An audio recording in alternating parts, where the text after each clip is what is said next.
Hello and welcome back to another video on daily use ചെറിയ sentences. ഈ video നിങ്ങൾക്ക് ഇഷ്ടമായെങ്കിൽ ഷെയർ ചെയ്യുക, ലൈക്ക് ചെയ്യുക, ബെൽ ഐക്കൺ ക്ലിക്ക് ചെയ്യുക. Okay, so let's start. ഞാൻ നിന്നെക്കുറിച്ച് ആലോചിച്ചിരിക്കുമ്പോഴാണ് നീ വിളിച്ചത്. ഞാൻ നിന്നെക്കുറിച്ച് ആലോചിച്ചിരിക്കുമ്പോഴാണ് നീ വിളിച്ചത്. I was thinking about you when you called. I was thinking about you when you called. അപ്പോൾ നീ വിളിച്ചപ്പോൾ when you called, I was thinking about you. ഞാൻ നിന്നെക്കുറിച്ച് ആലോചിച്ചുകൊണ്ടിരിക്കുകയായിരുന്നു. അയാളുടെ വീട് ഇപ്പോൾ ജീർണാവസ്ഥയിലാണ്. അയാളുടെ വീട് ഇപ്പോൾ ജീർണാവസ്ഥയിലാണ്. അതായത് കേടുപാട് തീർക്കാതെയുള്ള ഒരു സ്ഥിതി. ഓക്കെ, അപ്പോൾ his house is now in a state of disrepair. His house is now in a state of disrepair. Disrepair എന്ന് പറഞ്ഞാൽ ഒരു ജീർണാവസ്ഥ. ഓക്കെ, കേടുപാടുകൾ കൂടിയിട്ടുള്ള ഒരു സ്ഥിതി. അതായത് അതിന്റെ സ്റ്റേറ്റ് ഇപ്പോൾ. സ്റ്റേറ്റ് എന്ന് പറയുന്നത് സംസ്ഥാനം എന്നുള്ള അർത്ഥമല്ല, ഇപ്പോഴത്തെ നില എന്നുള്ള മീനിങ് ആണ് ഇവിടെ.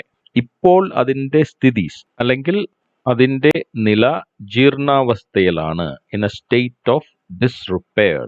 ഞാൻ സംസാരിക്കുമ്പോൾ ഇടയ്ക്ക് കയറി തടസ്സപ്പെടുത്തരുത്. ഞാൻ സംസാരിക്കുമ്പോൾ ഇടയ്ക്ക് കയറി തടസ്സപ്പെടുത്തരുത്. Don't interrupt me while I'm talking. Don't interrupt me while I'm talking.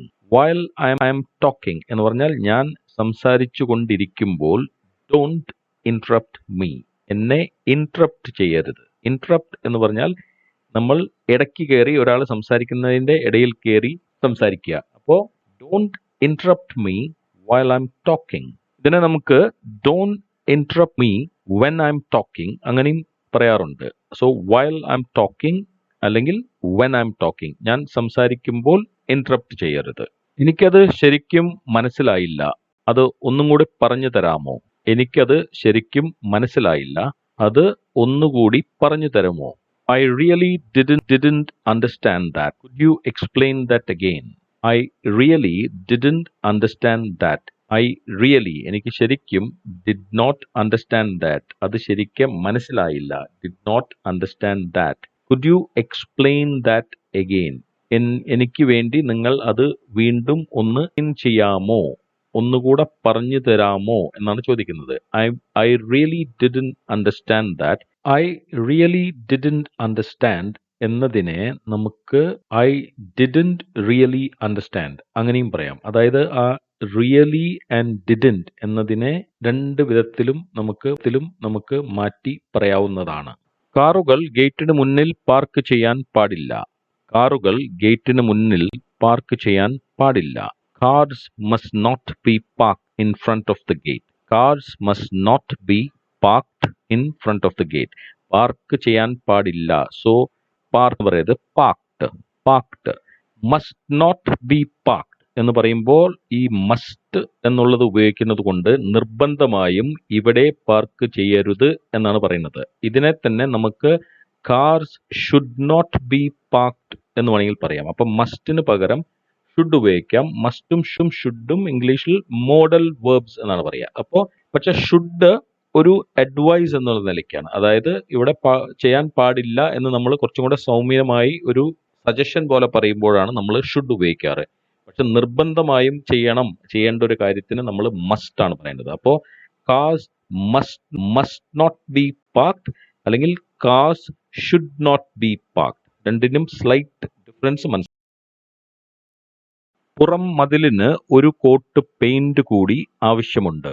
പുറം മതിലിന് ഒരു കോട്ട് പെയിന്റ് കൂടി ആവശ്യമുണ്ട്. The outer wall requires one more coat of paint. The outer wall requires one more coat of paint. Outer wall എന്ന് പറഞ്ഞാൽ പുറത്തുള്ള അല്ലെങ്കിൽ പുറമേ ഉള്ള മതില്. വാൾ എന്നുള്ളതിന് മതിൽ എന്ന് പറയാം, അല്ലെങ്കിൽ ചുമര് എന്നും പറയാം. ഇവിടെ ഔട്ടർ വാൾ എന്നതുകൊണ്ട് നമ്മൾ ഉദ്ദേശിക്കുന്നത് മതിലിനെയാണ്. ഓക്കെ, അപ്പോ ദി ഔട്ടർ വാൾ റിക്വയർസ് എന്ന് പറഞ്ഞാൽ അതിനാവശ്യമുണ്ട് one more coat of paint. Coat of paint എന്ന് പറയുമ്പോൾ നമ്മൾ ഒരു പ്രാവശ്യം പെയിന്റ് അടിക്കുമ്പോൾ ഒരു കോട്ടാണ്, രണ്ട് പ്രാവശ്യം നമ്മൾ അടിക്കുന്നതിന് 2 coats ഓഫ് പെയിന്റ്, ഇങ്ങനെയാണ് നമ്മൾ സാധാരണ പറയാറ്. Okay, so one more coat of paint എന്ന് പറഞ്ഞാൽ ഒരു കോട്ട് ഓഫ് പെയിന്റും കൂടെ വേണം. The outer wall requires one more coat of paint. കുട്ടികളെ മയക്കുമരുന്നിൽ നിന്നും സംരക്ഷിക്കുവാൻ ആവശ്യമുള്ളതെല്ലാം നമ്മൾ ചെയ്യുന്നുണ്ടോ? കുട്ടികളെ മയക്കുമരുന്നിൽ നിന്നും സംരക്ഷിക്കുവാൻ ആവശ്യമുള്ളതെല്ലാം നമ്മൾ ചെയ്യുന്നുണ്ടോ? Are we doing what is required to protect children from drugs? Are we doing what is required? Are we doing നമ്മൾ ചെയ്യുന്നുണ്ടോ? What is required? ആവശ്യമുള്ളതെല്ലാം to protect സംരക്ഷിക്കുവാൻ children കുട്ടികൾ from drugs മയക്കുമരുന്നിൽ നിന്നും. So are we doing what is required to protect children from drugs? ഇത് കമ്പനിയുടെ പ്രശസ്തി, സൽപ്പേര്, മാനം നശിപ്പിക്കും അല്ലെങ്കിൽ ഇല്ലാതാക്കും. ഇത് കമ്പനിയുടെ പ്രശസ്തി ഇല്ലാതാക്കും. This will destroy the reputation of the company. This will destroy എന്ന് പറഞ്ഞാൽ നശിപ്പിക്കുക. This will destroy the reputation of the company. Reputation എന്ന് പറഞ്ഞാൽ പ്രശസ്തി അഥവാ സൽപ്പേര്. ഈ സെന്റൻസിനെ നമുക്കൊരു ചോദ്യ രൂപത്തിൽ പറഞ്ഞു നോക്കാം. ഇത് കമ്പനിയുടെ സൽപ്പേര് അല്ലെങ്കിൽ പ്രശസ്തി ഇല്ലാതാക്കുമോ? ഇത് കമ്പനിയുടെ പ്രശസ്തി നശിപ്പിക്കുമോ? Will this destroy the reputation of the company? Will this destroy the reputation of the company? അപ്പൊ നമ്മൾ ഒരാളുടെ അടുത്ത് ചോദിക്കുകയാണ്, ഇത് കമ്പനിയുടെ റെപ്യൂട്ടേഷനെ ഇല്ലാതാക്കുമോ? അപ്പോ will this destroy the reputation of the company? ഇതൊരു ചോദ്യമാണ്. ആദ്യത്തെ വാചകത്തിൽ നമ്മൾ എന്താ പറഞ്ഞാൽ this will destroy the reputation of the company എന്ന് പറഞ്ഞു. ഇവിടെ നമ്മൾ അതിനെ നേരെ തിരിച്ചിട്ടാ ചോദിക്കുന്നത്, will this destroy the reputation of the company? അപ്പോൾ അത് ഡിഫറൻസ് മനസ്സിലാക്കുക. ഓരോ കഷ്ണം കേക്കും വേറെ വേറെയായി പൊതിഞ്ഞിരിക്കണം. ഓരോ കഷ്ണം കേക്കും വേറെ വേറെയായി, അതായത് ഓരോന്നായി പൊതിഞ്ഞിരിക്കണം. Each piece of cake must be wrapped separately.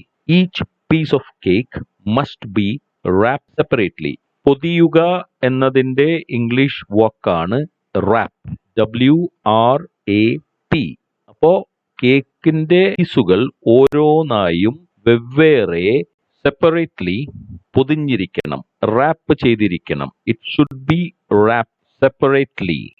അപ്പോൾ thank you very much for watching. Lesson ഇഷ്ടമായെങ്കിൽ ഷെയർ ചെയ്യുക, ലൈക്ക് ചെയ്യുക, സബ്സ്ക്രൈബ് ചെയ്യുക. Okay, see you in the next video.